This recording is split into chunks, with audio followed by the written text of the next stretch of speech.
দর্শক নাগরিকের নিয়মিত আয়োজন সংবাদ বিশ্লেষণে আপনাদেরকে স্বাগত জানাচ্ছি। আপনাদের সাথে আছি আমি সাখাওয়াত হোসেন, আর অতিথি হিসেবে আমাদের সাথে যুক্ত হয়েছেন সানি আহমেদ। সহকর্মী সানি আহমেদ, আপনাকে স্বাগত। ধন্যবাদ স্বাগত ভাই আমাকে বিশ্লেষণে যুক্ত করার জন্য। দর্শক, আপনারা জানেন আমরা এই অনুষ্ঠানে সাধারণত সমসাময়িক ইস্যু নিয়ে কথা বলে থাকি, সেই সাথে এর পেছনের কারণগুলো জানার চেষ্টা করে থাকি। আজকে যদি আমরা একটু শুরুতেই আলোচনায় আসতে চাই, তাহলে বলা যায় যে সবচেয়ে আলোচিত ইস্যু হলো তেলের দাম বৃদ্ধি।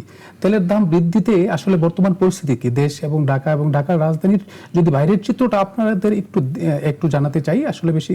সেই সাথে আসলে কি এই তেল সংকট সমাধানে জ্বালানি তেলের দাম বৃদ্ধির কারণে কি সংকট সমাধান হবে, নাকি অন্য কোনো প্রক্রিয়ায় সরকারকে এগোতে হবে, সেটা নিয়ে প্রথমে কথা বলতে চাই। যে সানি আহমেদ, আপনি একটু বলবেন যে এই যে জ্বালানি তেলের দাম বৃদ্ধি হলো, প্রথমে আমি একটু জানতে চাই যে বিশ্ববাজারে কি জ্বালানি তেলের দাম কমছে, আমাদের দেশে বাড়লো, এরকম কি ঘটনা, নাকি বিশ্বের সব বিভিন্ন দেশেই জ্বালানি তেলের দাম বেড়ে গেছে? কি অবস্থা বৈশ্বিক চিত্রটা আমাকে আগে একটু বলবেন। আন্তর্জাতিক বাজারে যখন ক্রুড অয়েলের দামটা বাড়লো, তখন সবচেয়ে বেশি দর কিন্তু ফিলিপাইন, কম্বোডিয়া এগুলোতে মোর দেন 80% কিন্তু বেড়ে গেছে।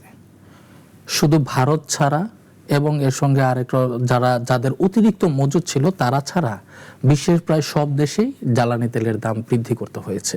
এবং তারা যে সময় বৃদ্ধি করেছে সেই তুলনায় বাংলাদেশ কিন্তু অনেক পরে বৃদ্ধি করলো, যদিও এটা অনেকটা না পারতে।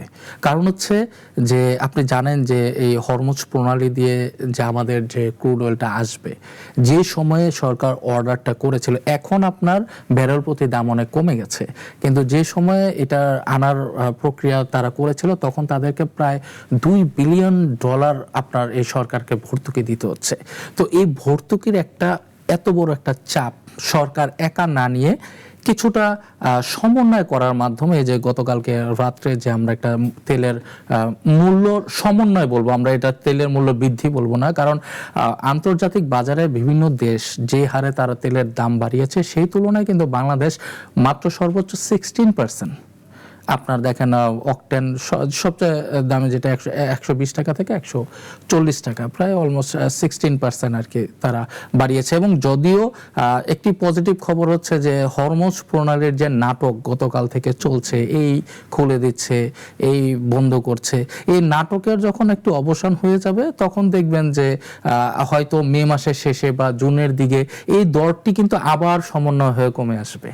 কিন্তু আমার জানার ইস্যু যে বাংলাদেশে যে পরিমাণ বৃদ্ধি করেছে, এই সাউথ এশিয়ার অন্যান্য কান্ট্রি থেকে সেই পরিমাণ এর চেয়ে অনেক বেশি বৃদ্ধি করেছে, নাকি যেমন ভারত প্রতিবেশী দেশ ভারতে আপনি বললেন যে বৃদ্ধির কোনো বৃদ্ধি হয়নি? এটা তেমনটা বেশি ভারত বৃদ্ধি করেনি, কারণ তাদের অনেক মজুদ ছিল, অল্প কিছু, সেই তুলনায় মানে শুধু ভারতে আর কি খুবই অল্প পরিমাণে তারা বৃদ্ধি করেছে। এবং কিন্তু আন্তর্জাতিক বা এশিয়া অন্যান্য দেশগুলো কিন্তু বাংলাদেশের তুলনায় অনেক বেশি বৃদ্ধি করেছে। সেই তুলনায় আমাদের বর্তমান সরকার শুরু থেকেই কিন্তু চাচ্ছিল যে জনমনে একটি স্বস্তি দেওয়ার জন্য, কারণ বর্তমান সরকার দায়িত্ব গ্রহণের পরেই একের পর এক আন্তর্জাতিক বাধার যে চাপ, আপনি জানেন যে IMF এরও সম্প্রতি একটা চাপ চলে আসছে, তারা অনেক ঋণ নিয়ে যাচ্ছে। শুধু একটা মাত্র যে তারা সরকারে এসেছে, তারা যে নির্বাচনী ইশতেহারে যে ধরনের প্রতিশ্রুতি জনগণদের তারা দিয়েছিলেন, সে প্রতিশ্রুতি কিভাবে দ্রুত বাস্তবায়ন করা যায় এবং জনগণদের একটি যে অনাস্থা ছিল, আপনি জানেন যে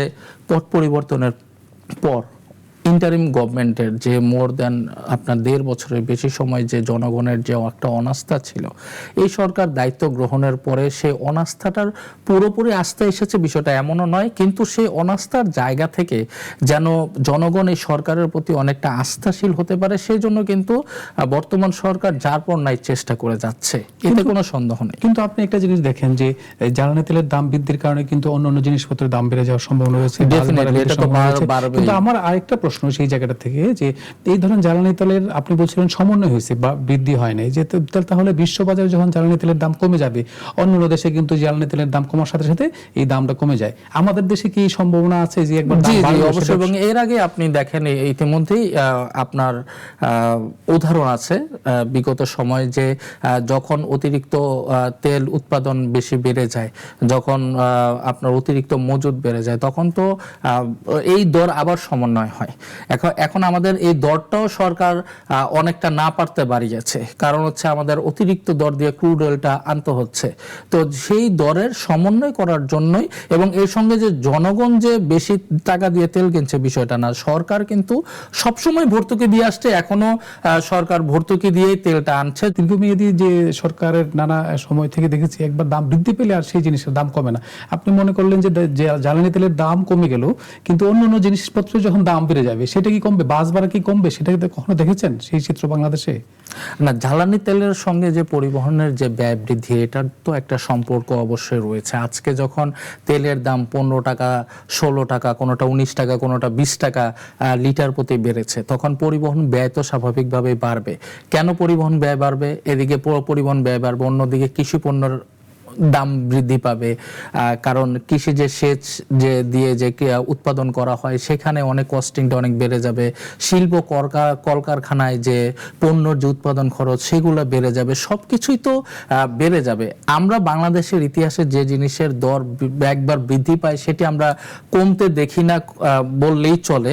কিন্তু কিছু কিছু ক্ষেত্রে, যেমন এই যে পরিবহন ভাড়ার যে কথাটা আপনি বললেন, যে এখন যদি আজকে যদি কোনো আজকে অবশ্য ইতিমধ্যে আজকে থেকে ভাড়া অনেকে পরিবহন ভাড়া বৃদ্ধি পেয়েছে বলে আমরা সরেজমিনেও দেখে আসছি, এবং আপনার যে পণ্যগুলো যে যারা পণ্য পরিবহন করে তাদের ট্রাকের ভাড়াও আপনার বৃদ্ধি পেয়েছে। যখন এই দরটা যখন আবার কমে আসবে, যখন সমন্বয় আসবে, এখন আপনার ডিজেল যদি আপনার এই যে 115 টাকা বা এই যে 100 আপনার পেট্রোল চলতেছে 116 টাকা বা অকটেন 120 টাকা, যখন এইগুলো আবার পূর্বের দরে আসবে, বা যখন 140 টাকাটা যদি আবার 130 টাকা আসবে, তখন তো ওই হিসাবে তো আর আমরা কমতে দেখবো না, ওইটা বাড়তেই থাকবে। বা মূল্যস্ফীতি যেটা আপনার এই যে ইতিমধ্যে গত ফেব্রুয়ারির একটা পরিসংখ্যান আপনাকে দেই, যে আমাদের কিন্তু গত বছরের তুলনায় মূল্যস্ফীতি কিন্তু প্রায় 9.13% বেড়ে গেছে।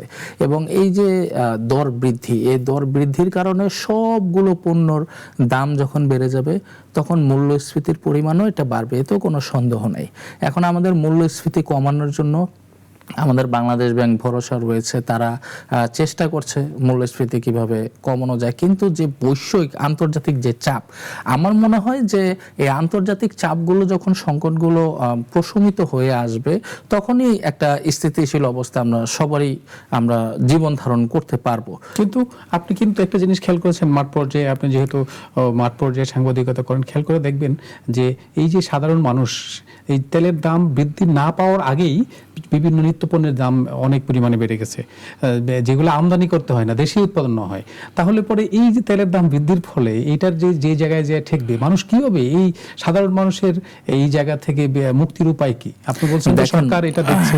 দেখেন, কৃষি পণ্য চাহিদা এবং যোগানের যখন সামঞ্জস্যতা না হয়, তখন আপনার তেলের দাম বাড়ুক বা কমুক, যখন আপনার চাহিদা আছে 1 কেজি কিন্তু আপনার যোগান আছে মাত্র হাফ কেজি, তখন কিন্তু এটা অটোমেটিক্যালি আপনার কিন্তু দরটা কিন্তু বেড়ে যায়। চাহিদা এবং যোগানের এই যে অসামঞ্জস্যতার যে আমাদের দেশের অর্থনীতিতে রয়েছে, আপনি জিডিপির অবস্থান দেখেন, এই চাহিদার সঙ্গে কিন্তু আমরা যোগানের কিন্তু যে সামঞ্জস্যতা সেটা কিন্তু করতে পারছি না। এবং যতদিন পর্যন্ত না করতে পারবো, এই যে গেল রমজানে দেখেন কিন্তু মূল্যস্ফীতি কিন্তু অনেক বেড়ে গিয়েছিল। তো এই চাহিদা এবং যোগানের সামঞ্জস্য যতদিন পর্যন্ত আমরা না করতে পারবো, ততদিন পর্যন্ত এই মূল্য বাড়বে, কমবে না। কারণ হচ্ছে আমাদের কৃষি যে জনসংখ্যা ছিল কত, কৃষি উৎপাদন যেটা বললেন যে সব জিনিস আমাদের দেশে উৎপাদিত হয়, এই উৎপাদন হয়েছে কত? জনগণ ছিল আগে 5 জন, এখন জনগণ হয়েছে 7 জন। উৎপাদন অন্যদিকে বিপরীত হয়েছে, মানে উৎপাদন ছিল 1 কেজি, এখন উৎপাদন হচ্ছে হাফ কেজি অথবা 1.25 কেজি। কারণ হচ্ছে কৃষি জমি কমে যাচ্ছে, যার জমিকে তারা ভিন্ন খাতে ব্যবহার করছে বা অন্য কোনো কাজে লাগাচ্ছে, উৎপাদনও কমে যাচ্ছে, অন্যদিকে জনগণের কিন্তু সংখ্যাও বেড়ে যাচ্ছে। এই কারণে বর্তমানে কিন্তু এই চাহিদা এবং যোগানের যে অসামঞ্জস্যতা, এটার কারণে কিন্তু এই দর যে বৃদ্ধি পাচ্ছে, ছোটবেলায় আমাদের মুরব্বীরা আমাদেরকে গল্প শোনায় যে তাদের না সময় অনেক কম ছিল, 2 টাকা 3 টাকা কেজি চাল খাইতো, তো এখন আমাদের চাল খাওয়া লাগে অনেক অনেক বেশি। তো এই গল্প তো আমরা শুনতেই পারি, কিন্তু বাস্তবতা তো তা বলে না। হ্যাঁ, কিন্তু আমরা বাস্তবতাও দেখতে চাই যে জিনিসপত্রের দাম একটা নিয়ন্ত্রণের মধ্যে থাকুক। আমরা চাই না যে উচ্চ মূল্য বেড়ে যাক কিংবা খুব কমে যাক, কৃষকেরও সেই জায়গায় যাতে থাকে যে উৎপাদন খরচ তার উঠে আসে। সরকার দাম বাড়িয়েছেন, জিনিসপত্রের দামও বেড়ে যাচ্ছে, আমাদের ট্রান্সপোর্ট কস্ট বেড়ে যাচ্ছে, কিন্তু এখান থেকে মুক্তির উপায় কি? মানে এই যে ধরেন আপনি দাম বাড়িয়ে কি সমাধান বের করা যাবে? আর একটা জিনিস জানতে চাই যে আসলে মাঠের চিত্র কি, এখন কি গাড়ির চাপ কমেছে নাকি লম্বা সেই 3-4 কিলোমিটার লম্বা লাইনে দেখতে পাচ্ছেন? গতকালকের তুলনায় সিরিয়াল অনেকটা কম। সিরিয়াল আছে যেহেতু আমাদের ঢাকার মধ্যে যে ট্রাস্ট এবং এই যে আমাদের তালুকদার, এখানে কিন্তু সবচেয়ে বেশি কারণ তারা সব সময় তেল শেষ হয়ে গেলে আবার তারা তেল লোড করছে, এই কারণে 24 ঘন্টা তেল দিচ্ছে। হ্যাঁ, তারা তেল দিচ্ছে। তাদের এখানে একটা চিত্র, সার্বিক চিত্র দেখলে বোঝা যায় যে গতকালকে যে অবস্থাটা ছিল, নাভিশ্বাস উঠেছিল, আজকে সে তুলনায় কম। বিশেষ করে আপনার প্রাইভেট কারের সংখ্যা অনেক কমে গেছে। আপনি জানেন যে প্রাইভেট কারগুলো বেশিরভাগ এখন যারা সিএনজিতে চলে বা এলএনজিতে চলে, তারা গাড়ি স্টার্ট দেওয়ার জন্য তাদের অকটেন প্রয়োজন হয়। যে পরিমাণ অকটেন দেখা যায় একটি যেগুলো এলএনজি বা আপনার সিএনজি নির্ভর যে গাড়িগুলো আছে, তাদের 5 লিটার অকটেন হলে তাদের বহুদিন চলে যায়। তারা কি করছে, তাদের অকটেন পুরো ফুল লোড করে তারা নিয়ে যাচ্ছে। আজকে কিন্তু প্রাইভেট কারের সংখ্যাটা অনেকটা কম দেখতে পেয়েছে, কারণ গতকালকে সিরিয়াল দেখেছিলাম সেই বনানী, মানে যে আমাদের এখানে তালুকদার ফিলিং স্টেশনের যদি কথা বলি, আমরা সেই বনানী পার হতে দেখেছি। আবার অন্যদিকে ট্রাস্টের মহাখালীর এয়ারপোর্ট থেকে প্রায় মানে 1.5 কিলোমিটারের বেশি তারা গতকালকে রাত 11:30 12টা বাজে এসেছিল। এসে গিয়ে তারা তেল পেয়েছে 1টা 1:30 দিকে, মানে 10-12 ঘন্টা তাদেরকে অপেক্ষা করতে হয়েছে। আজকে সে তুলনায় চাপ অনেকটা কম, এবং তাদের সঙ্গে আলাপ করলে যেটা বুঝলাম, এবং পাম্প মালিকদের সঙ্গে এবং বিপিসি বাংলাদেশ পেট্রোলিয়াম কর্পোরেশন, তাদের সঙ্গে সার্বক্ষণিক আলোচনার মাধ্যমে যেটা জানতে পারলাম সেটা হচ্ছে মজুত আছে আমাদের দেশে, আগামী 2 মাসের মতো মজুত আমাদের দেশে তেল রয়েছে, এবং এর মধ্যে আমাদের বাহির থেকে তেল ইতিমধ্যে আমাদের চলে আসবে। তো আমরা এই সংকটের মধ্যে ইনশাল্লাহ আমরা পড়তে যাচ্ছি না। যারা ভোগান্তিতে পড়ছেন তাদের একটা বিষয়টা দাবি হচ্ছে যে আমরা তো সব পাম্পে সমান হারে তেল পাচ্ছি না। আগে যেমন সব পাম্পে তেল পাওয়া যেত, ভিড়গুলোর অপেক্ষার যে দীর্ঘ সারি সেটা অনেক কম হতো। আমাদের যদি হঠাৎ করে চাহিদা বেড়ে গেছে এরকম, না হলে পরে এরকম লম্বা লাইন কেন হবে? এটা একটা প্যানিক বাইং তো আছেই আমাদের, যে শুরুতে আমাদের এই সংকটটা, কিন্তু সরকার বলছে যে সর্বোচ্চ বেশি পরিমাণে তেল তারা সাপ্লাই দিচ্ছে, কিন্তু এর ফলেও কেন সংকটটা? এর ফলে তো এখন ওইটাই তো বললাম যে অনেকেই বলতেছে, একজন এমপিও বলতেছে তেল শুধু সংসদেই আছে, আর বাস্তবে নাই। তো ওনাদের তেল সংসদে আছে, বা যাই হোক, ওনারা ওনাদের মতো করে, অর্থাৎ প্যানিক বাইং যেটা হয়েছে, ওনারা চেয়েছেন যেন জনগণ যেন প্যানিক বাইংটা না হয়, অর্থাৎ আতঙ্কিত না হয়, এই জন্য হয়তো তারা একটা স্বস্তি দেওয়ার জন্য তারা এটা বলেছেন। তবে বাস্তবতা হচ্ছে যে তেলের যে এখন চলমান যে সংকট আমাদের তৈরি হয়েছে, এই সংকটকে, তেলের দীর্ঘ সিরিয়ালকে কমানোর জন্য যদি সবগুলো পেট্রোল পাম্পে এট এ টাইমে যদি আপনার তেল দেয়া শুরু করে, 2-3 দিনের মধ্যে দেখবেন যে আর তেলের যে দীর্ঘ সারি এটা নাই। কারণ দর যেটা সমন্বয় হয়ে গেছে, এই দর সমন্বয় আরো অনেক দিন ধরে চলবে। হ্যাঁ, মানুষের ভিতরে কি এরকম আতঙ্ক ছিল যে তেলের দাম বেড়ে যাবে, এই জন্য সংরক্ষণ করার একটা পদ্ধতি? হ্যাঁ, সেটা ছিল। সেটা শুধু আপনার মানুষ না, প্রায় আপনার অভিযোগ রয়েছে অনেক পেট্রোল পাম্প থেকেও কিন্তু মজুত করা তেল উদ্ধার করা হয়েছে। তাদেরও কিন্তু একটা ইন্টেনশন ছিল এটা দর বৃদ্ধি পাবে, কিন্তু সরকার দর বাড়ানোর ক্ষেত্রে অনেক লেট করে ফেলছে। তারাও এটার অপেক্ষা ছিল যে কবে দাম বাড়বে, কবে কালোবাজারে বিক্রি করবে, কবে দাম বাড়বে, এবং দাম বাড়ানোর জন্য অনেকে অনেক কথাই বলেছেন ফেসবুকের মধ্যে যে দাম বাড়ায় না কেন, তাহলে সংকটটা চলে যাবে। আর গতকালকে যখন সরকার দাম বাড়ালো, এখন আবার আজকে বলতেছে যে হরমুজ প্রণালী খুলে দিছে, তেলের দাম কমে গেছে, তবু সরকার দাম বাড়িয়েছে। আসলে দর বৃদ্ধি বা কমা এটা কিন্তু একদিনের ডিসিশন না, এটা অনেক দিনের কিন্তু একটা প্রক্রিয়া পরে দেন গিয়ে দেওয়াটা সমন্বয় হয়। এটা এমন না যে গতকালকে হরমুজ খুলে দিল, তেলের দাম ধস নামলো এবং আমাদেরও তেলের দাম কমে গেল, বিষয়টা আসলে এমন নয়। তাহলে সমাধান কি এক কথায় যদি বলি? এটা সমাধান হচ্ছে আমাদের আন্তর্জাতিক পরিস্থিতি স্থিতিশীল হওয়া লাগবে। যতদিন পর্যন্ত এই যে আমেরিকা এবং ইরানের এই যে তারা যে নাটকবাজি করতেছে, এই তাদের নাটকটা কমাইতে হবে। এবং আজকে ইরানের এখান থেকে একটা ঘোষণা আসছে, আমি সর্বশেষ এখানে আসার আগে আল জাজিরা এবং সিএন এবং বিবিসিতেও আমি চোখ বুলিয়ে আসছি যে ইরান বলছে যে আমাদের যুদ্ধ অবসানের পথে, কিন্তু স্থায়ী যে শান্তি চুক্তি সেটা হতে একটু সময় লাগবে। এবং তারা ইরান চাচ্ছে যে ইরানের যে বন্দরগুলোতে আমেরিকা যে আপনার অবরোধ দিয়েছে, আমরা সেটা জানি যে ইরান চায় যে তাদের বন্দরের যে অবরোধগুলো আছে সেগুলো প্রত্যাহার করে নিক। আমরাও সেই প্রত্যাশা করি যে যুদ্ধ বন্ধ হোক এবং একটা স্থায়ী সমাধান হোক, এবং জ্বালানি সংকট শুধু যে বাংলাদেশে আছে সেটা না, সারা বিশ্বে যে সংকটটা তৈরি হয়েছে সেটা সমাধান হোক। ধন্যবাদ সানি আহমেদ আমাকে সময় দেওয়ার জন্য। ধন্যবাদ শাকত ভাই, আমাকে আমন্ত্রণ জানানোর। দর্শক, কথা বলছিলাম জ্বালানি সংকট এবং সমাধানের পথ নিয়ে। আগামী পর্বে কথা হবে নতুন কোনো বিষয় নিয়ে, নতুন কোনো অতিথির সাথে।